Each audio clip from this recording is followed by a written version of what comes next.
Okay, now we're going to go through another chaining example.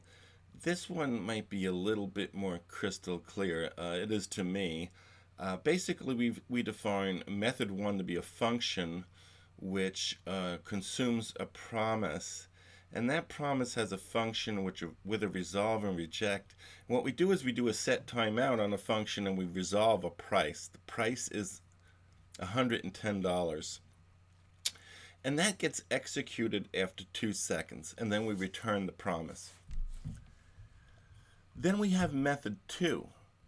And method 2 has the function and it takes argument with data. And basically, it creates a promise, and in the resolve, it does a set timeout. And in the resolve, we define a JSON object which has a tax price element with the data.price that's passed in from the previous resolve, and we add 6 to it just to say we're adding tax. Okay, so this bumps it up to $116. And I invoke that after 3 seconds. So, and I return the promise. And then in method 3, I say my argument's my data, but it really is $116 coming in because that gets resolved, right? The previous 3. And in my new promise, I do a discounted price. I set the timeout for a function, I resolve it, and I pass in an object which is the data, which is the taxed price, and I subtract 10 to discount it. And then I return the promise. So what I do is I invoke method 1, and then I do method 2, and then I do method 3. So I chain the promises, and then I call this callback, which is the result. And like I said, I think of filters here, right, or interceptors, or whatever it may be. It's an asynchronous a chain which is going and updating the resolved data values and processing them. So when I finally get to console.log discounted price received, this value that I log out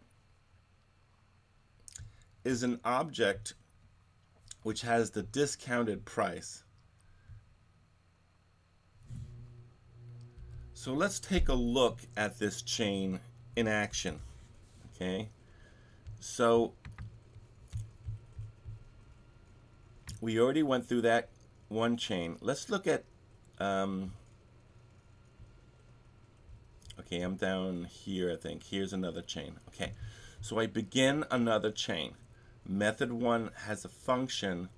We instantiate a promise which executes a function. It has a resolve and a reject.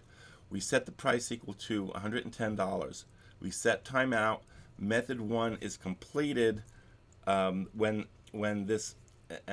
I'm just logging method 1 is completed. Really, it's not resolved yet. So it's going to get completed. We're going to resolve this thing with a price of 110 after 2 seconds. So what you'll see is after 2 seconds, this thing will get logged and resolved.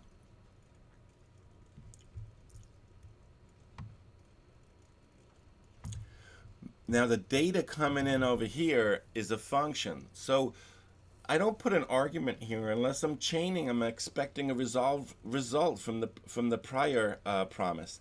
So my method 2 is going to be injected into the callback mechanism using the then, but it expects the data, and I want a handle on the data, so I put a data argument in this function.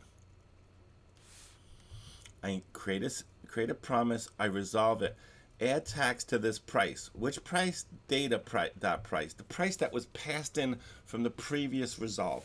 Okay, so then I do a set timeout. Method 2 is complete. I resolve that. Here's my tax price, data.price plus 6. That executes after 3 seconds, and I return the promise.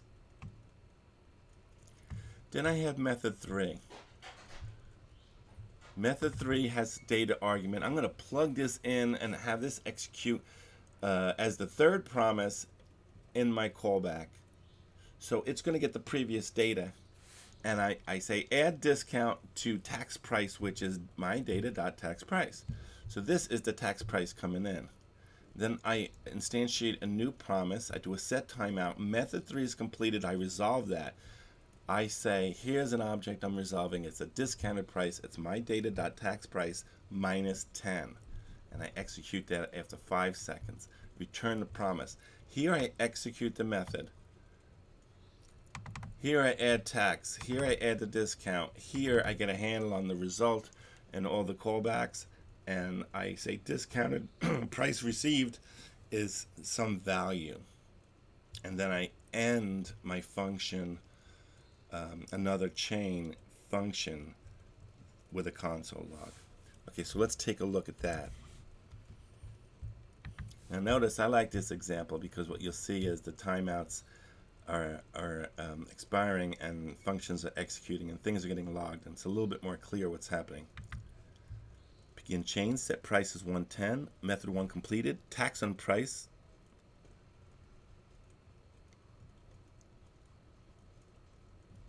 Okay, so basically what happened is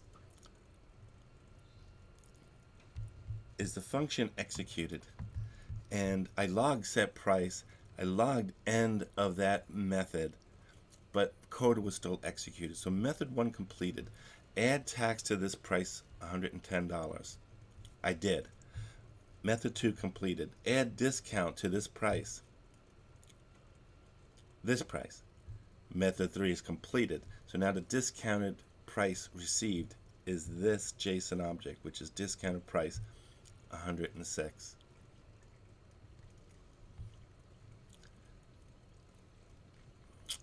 Okay, so once again, let's clear it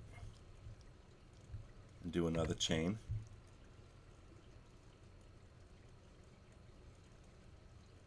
Notice the asynchronous nature of these chains and these promises. And I have different timeout sets so I could control the timing of what's happening and what's getting logged.